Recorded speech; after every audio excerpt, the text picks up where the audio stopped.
Salutation de la communauté des disciples du Christ vivant en ce samedi de la 22e semaine du temps ordinaire, année liturgique A. Première lecture. Lettre de Saint Paul apôtre aux Colossiens au chapitre 1, les versets 21 à 23. Frères, vous étiez jadis étrangers à Dieu et même ses ennemis, par vos pensées et vos actes mauvais. Mais maintenant, Dieu vous a réconciliés avec lui, dans le corps du Christ, son corps de chair, par sa mort, afin de vous introduire en sa présence, saint, immaculé, irréprochable. Cela se réalise si vous restez solidement fondés dans la foi, sans vous détourner de l'espérance que vous avez reçue en écoutant l'évangile proclamé à toute créature sous le ciel. De cet évangile, moi, Paul, je suis devenu le ministre. Parole du Seigneur. Méditation. Bien-aimés dans le Seigneur, Dieu soit loué en tout temps. Nous vous proposons aujourd'hui de méditer sur le message qu'adresse Paul aux chrétiens de Colosse dans la première lecture. Nous sommes autour de l'an 60. Paul a fondé une communauté chrétienne à Éphèse, ville voisine de Colosse. Ceux qui s'y sont convertis au Christ et qui ont été disciples de Paul vont poursuivre l'œuvre d'évangélisation et vont donc évangéliser la Colosse voisine et y fonder une bonne communauté chrétienne. Un certain Épaphras est désigné par Paul comme un acteur significatif de l'éveil de la foi à Colosse. Certains biblistes pensent même qu'il serait le fondateur de la communauté chrétienne de Colosse, même si les textes ne le disent pas explicitement. Bref, l'église de Colosse, après avoir été fondée sur la foi en Jésus-Christ, croissait normalement. Mais depuis un moment, des erreurs doctrinales se sont glissées dans leur foi en Jésus-Christ. Ils mêlent désormais à leur foi au Christ des pensées agnostiques et épicuriennes, donc philosophiques, et se targuent ainsi d'être plus avancés dans la connaissance de la vérité évangélique que les autres communautés.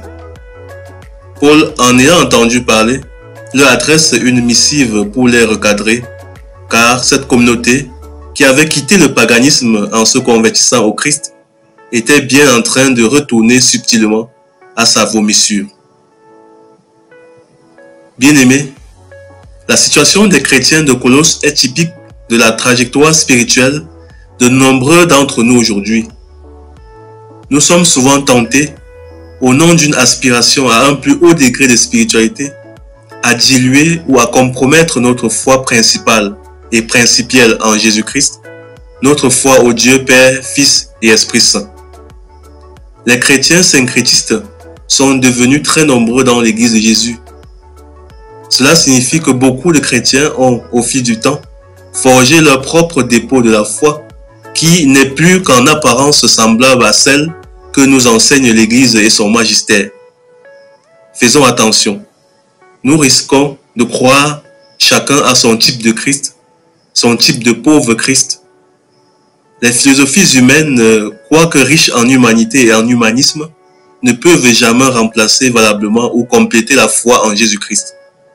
C'est la foi en Jésus qui donne sens aux philosophies humaines, les valides ou les invalides.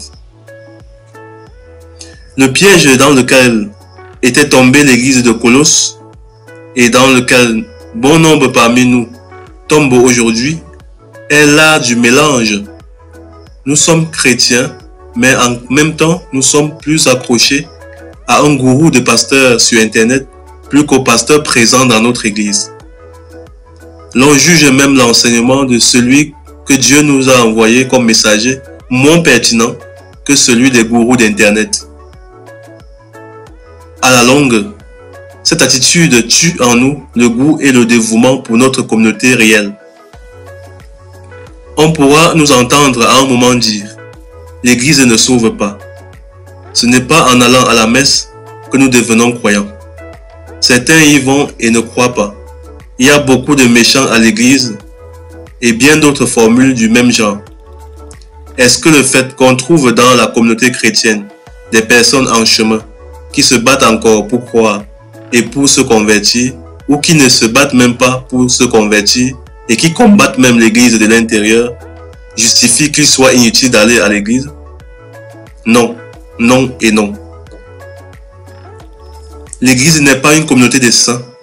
Même quand ils y sont saints, ce ne sont que des pécheurs convertis ou en conversion. Si on ne trouvait pas de pécheurs à l'église, c'est ce qui surprendrait. L'église est aussi la communauté des pécheurs convertis et non convertis. Alors bien-aimés, laissons Paul parler à notre cœur aujourd'hui, comme il l'a fait à celui des chrétiens en perdition de Colosse. Ne retournons pas à notre paganisme d'antan. Gardons la pureté de notre foi en Jésus-Christ. Évitons les mélanges spirituels. Demeurons fidèles au Christ et servons-le dans son Église. Tout ceci n'est possible que si nous restons solidement fondés dans la foi, sans nous détourner de l'espérance que nous avons reçue en écoutant l'Évangile proclamé à toute créature sous le ciel, comme nous le dit Saint Paul. Croyons en Jésus-Christ. Croyons vraiment en Jésus-Christ. Croyons toujours en Jésus-Christ. Prions. Dieu éternel et tout-puissant, garde-nous dans la pureté de foi en ton Fils Jésus-Christ, qui vit et règne avec toi dans l'unité du Saint-Esprit, un seul Dieu pour les siècles des siècles. Amen. Intercession. Nous prions aujourd'hui pour tous les chrétiens syncrétistes qui mélangent leur foi en Jésus-Christ avec d'autres pratiques rituelles peu orthodoxes et catholiques. Que ton Esprit Saint les éclaire et les ramène à leur pureté de foi de départ. Vierge Marie, intercède pour nous. Exercice spirituel. Reconsidérons notre Église.